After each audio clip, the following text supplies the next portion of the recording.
Very good morning to you guys. Today our topic is going to be what is an AI agent and what is agentic AI, and then we would walk through the basics of LangChain and LangGraph, what basically is LangGraph and what basically is a LangChain.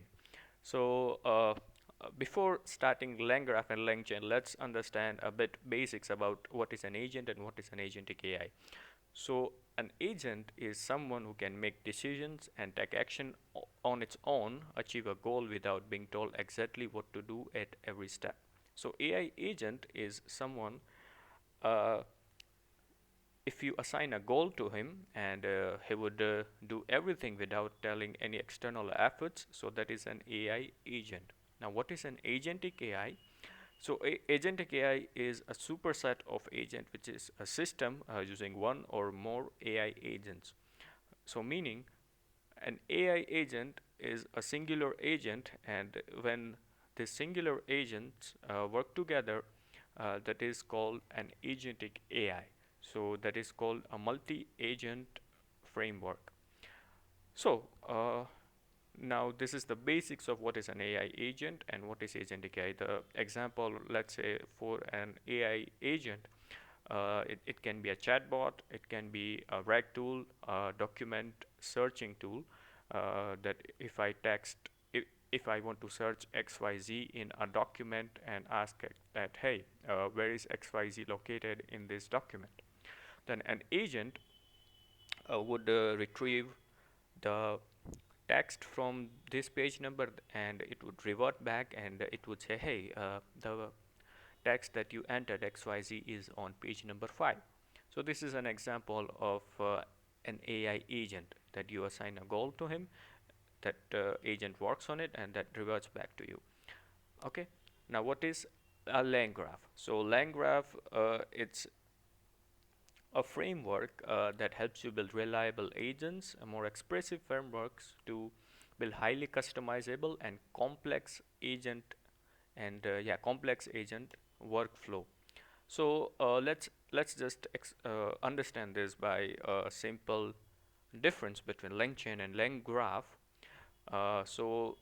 Let's understand what is LangChain. So LangChain is a singular workflow in a linear manner, and just as I gave the example for document retrieval, so in LangChain it would be followed that if I start here and if I ask a prompt that, hey, in a chatbot, that, hey, can you retrieve this text from this document that I'm gonna give you?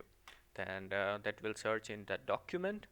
Then in that document, the LLM will call, and the LLM will search for that document in the whole document, and it would revert back with the answer that, hey, the, the text you entered is on this page number, and this is your page number that you should look for. And then that is the end of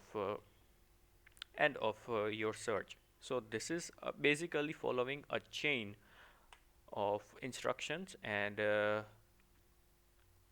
chain of steps that how an LLM will call in a linear manner. Whether LangGraph is if then is in a if then framework. So in LangGraph, if you would start, then and if you would give you a complex workflow. So for example, if I want to say, hey, plan a vacation for me, and without giving any destination, anything, uh, the agent would actually plan an entire vacation for me, itinerary, and also it would also give me the budget, also give me the flight, also book me a flight ticket, and it would give me everything on hand, and it would orchestrate everything and give it to me that, hey, what is your preferred option? So how that works is that, hey, plan a vacation for me. Okay, so this is the first query. We are just breaking down how that works. Then that query would go into an LLM. Then what would LLM do is LLM will search for LLM will divide the query into two parts. That plan a vacation, then uh, that will divide it into two parts. That hey, this is the destination and itinerary, and this is the budget and the ticket and the hotel cost. So it would divide, and after division, oops, sorry. So after taking that decision, it can call an another LLM, and then another LLM can fetch the itinerary and the destination and give it back to the primary LLM, and then the primary LLM can call another. I mean, it can call and it can search for flight tickets, book the hotels, and book the flight tickets on these dates. After asking that, hey, what is your what is your preferred destination or vacation dates? After taking that information, so it would, if I just ask plan a vacation for me, then it would do everything all at once, and it would give me and orchestrate to me, and it would give me that, hey, what is your preferred time, what is your preferred budget, and what is your requested hotel destinations or destinations. So yes, but LangGraph, or a complex workflow, has a memory that knows that if you search and if you say that, hey, this is the vacations that I'm planning for 2 months, 3 months, and if you would ask today that, hey, plan a vacation for me, then the preferred way for him would be that memory that you were planning a vacation from last something, if you would feed them. But if you would also give them that, hey, this is the destination, and this is my budget, and this is how I gonna go, and then this complex workflow will give you an answer, and it would orchestrate everything, and it would give it to you. So this is the Lang graph. It says graph because the workflow has nodes in it. Okay. So now we are going to discuss about the differences between LangChain and LangGraph based on feature.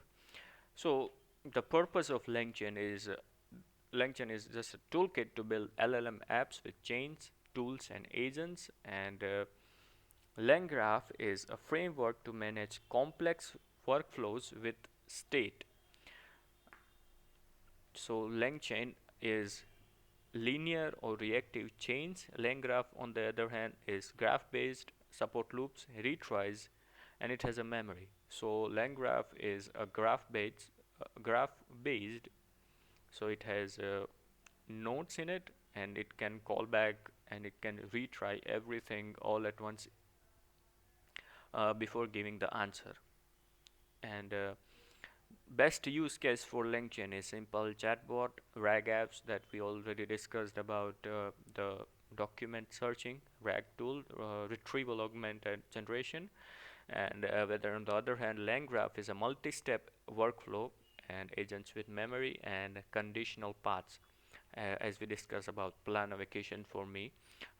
Then after state handling, so LangChain doesn't have a state, or it is partially stateful, and LangGraph is fully stateful. So if you will feed your LLM that, hey, this is the thing that I want to do, and this is I'm planning from last XYZ days, XYZ months, then LangGraph would remember that, and it would give you the answer based on that logic.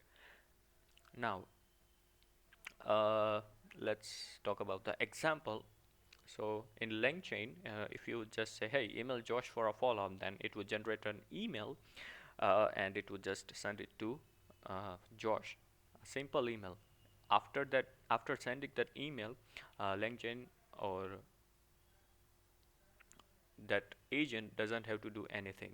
Whether in LangGraph, if I give LangGraph a complex workflow that says assign Josh a weekly schedule, search for unassigned. Okay, and after giving this prompt, assign Josh a weekly schedule. Then what LangGraph would do is search for unassigned work, and it would search for Josh's availability, that whether he's on leave or he's not on leave, and then it would assign him a task. And if there is any change in real time, then it would loop with if then uh, error. So this is the lang graph. That then it would if we just broad this example, let's say that Josh has to do 2 weeks of coding, 2 weeks of planning, and 2 weeks for designing. Now if I have to plan Josh weekly schedule, and if I have fed LangGraph that, hey, this is Josh weekly schedule uh, for this week, and I want it for the next week, then it would search for the unassigned work that is pending. Then it would also check Josh availability in the HRMS portal, that, hey, if Josh has filled any leaves, or if Josh is on a leave. Then it would assign a task, and if there is any change, that if Josh is unavailable for some reason, then it would change and it would assign it to another person. So this is LangGraph. So yeah, this was the basics of agents and agentic AI, and this was just a simple explanation on LangChain and LangGraph, basics of that, and the difference between LangChain and LangGraph. Thank you very much for watching.